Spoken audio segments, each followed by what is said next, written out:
আমাদের একটা জাতীয় চেতনা হিসেবে আমাদের তরুণদের, আমাদের ভবিষ্যৎ প্রজন্মের ভবিষ্যৎ যাকে বলে না, একটা নেতৃস্থানীয় যারা জায়গায় যাবেন সেই রকম প্রজন্ম থেকে স্লোগানটা উঠেছিল যে রাষ্ট্রের মেরামতের কাজ চলছে, সাময়িক অসুবিধার জন্য দুঃখিত। এই যে রাষ্ট্র মেরামত করতে হবে, এই রাষ্ট্রটা আসলে খুনি হয়ে উঠছে। রাষ্ট্র আমাদেরকে ঘরে, বাইরে, সড়কে,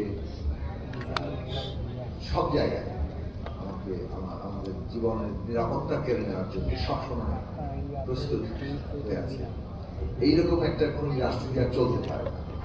এটাকে ঠিক করবে, এটা মেরামতের উপরে আবদ্ধ হয়েছে। যে কারণে এই যে নিরাপদ সড়ক আন্দোলন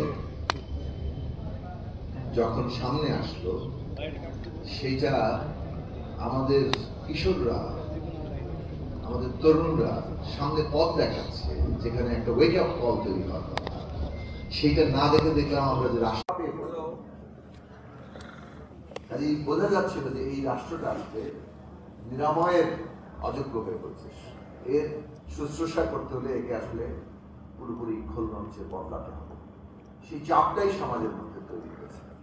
এবং তারপরে যখন এরা এই ধরনের অত্যাচার চালিয়ে গিয়ে আবার একটা 18 সালের ভোট ডাকাতির নির্বাচন করে ফেলতে পারলো, এবং সেটাও 5 বছর চালিয়ে 24 সালের একটা আমি নির্বাচন করে ফেলতে পারলো, সমাজে কি পরিমাণ মানসিক চাপ সৃষ্টি হতে পারে সেটা সহজে অনুমান আছে, আপনারা করতে পারেন। এবং সেই মানসিক চাপ বারুদের স্তূপের মতো হয়েছিল, এবং একের পর এক লড়াই, ধাক্কা মারা যাচ্ছে। সেই জায়গায় স্ফুলিঙ্গ হয়ে আসলেন আমাদের আবারও তরুণরা, যেখানে জীবন দিয়ে তারা পুরো বারুদের স্তূপে আগুন ধরিয়ে দিলেন, দাবানল সৃষ্টি করলেন। এবং আজকে সেই অভ্যুত্থানের মধ্য দিয়ে আমরা অন্তত ফ্যাসিস্টের খুনিকে এই দেশ থেকে পালিয়ে যেতে বাধ্য করেছি, এবং বাংলাদেশ পুনর্গঠনের একটা কাজের মধ্যে আমরা আছি। সেইখানে আমরা কোন পথ নেব সেটা খুব গুরুত্বপূর্ণ। দুটো দিক আছে। একটা হচ্ছে যে এটা অনেক গভীর একটা পুনর্গঠনের ব্যাপার, খোলনলচে বদলের ব্যাপার, এবং প্রতিটি স্তরেই বদল করার ব্যাপার। যেমন আপনারা নিজেরা ভাবছেন এই নিরাপদ সড়ক, এবং এটা খুবই একটা বলবো যে বেশ আশা জাগা নিয়ে কাজ, আশা জাগা নিয়ে ব্যাপার, যেখানে আমাদের এই আন্দোলন থেকে যারা তরুণরা কাজ করছে তারা এসে গভীরভাবে চিন্তা ভাবনা করে একটা প্রস্তাবনা হাজির করেছে। এতক্ষণ ধরে যতটুকু প্রস্তাবনা আমরা শুনলাম, সেই প্রস্তাবনা থেকে বোঝা যায় যে এর পেছনে গবেষণা আছে, এর পেছনে দীর্ঘদিন ধরে কাজ আছে, এবং সামগ্রিক চিন্তা করার একটা চেষ্টা আছে, এবং সেইটা করে একটা প্রস্তাবনা হাজির করা হয়েছে। তার মানে আমাদের তরুণরা এখন জাতীয় নীতিমালা তৈরি করতে সক্ষম, এবং সেইটা করছে। সেইটা একটা খুব গুরুত্বপূর্ণ দিক। এবং এই যে মাইক্রো লেভেল থেকে ম্যাক্রোটাকে দেখা, এক একটা ইস্যু থেকে, এক একটা বিষয় থেকে পুরো সমগ্রটা থেকে দেখা, কিংবা অংশ থেকে সমগ্রকে দেখা, এটা খুবই জরুরি। যেমন সমগ্র থেকে অংশকে আমরা যদি কেবল সমগ্র থেকে অংশ দেখতে চাই, সেটাও অসম্পূর্ণ হবে। আবার কেবল অংশ থেকে যদি সমগ্রে পৌঁছাতে চাই, সেটাও খুব দুটোরই একটা যাকে বলে রেসিপ্রোকাল, পারস্পরিক একটা দিক আছে। তো সেই চেষ্টাটা আমাদের করতে হবে। আমরা যখন সংবিধান নিয়ে আলোচনা করছি, সেটা একটা ব্রড জায়গা থেকে কিভাবে ক্ষমতার ভারসাম্য হবে, চেকস এন্ড ব্যালেন্স হবে, কিভাবে আসলে এই যে নীতিগুলো তৈরির ক্ষেত্রে জনগণের কিংবা বিভিন্ন স্টেক হোল্ডারদের অংশগ্রহণ গুরুত্বপূর্ণ হয়ে উঠবে।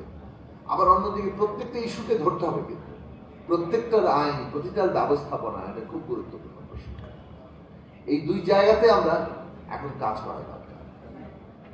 এগুলো নিয়ে সমাজে আন্দোলন ছিল, সেই আন্দোলন গঠিত হচ্ছে, চিন্তা সামনে আসছে, এবং আমাদের প্রয়োজন আমাদের এই চিন্তাগুলো করতে বাধ্য করছে। ব্যাপারটা একটা অনিবার্য ঘটনা হিসেবে আসবে। কারণ আপনি দেখুন, এই ঢাকা শহরটা মোটামুটি আমরা অচল করে ফেলেছি।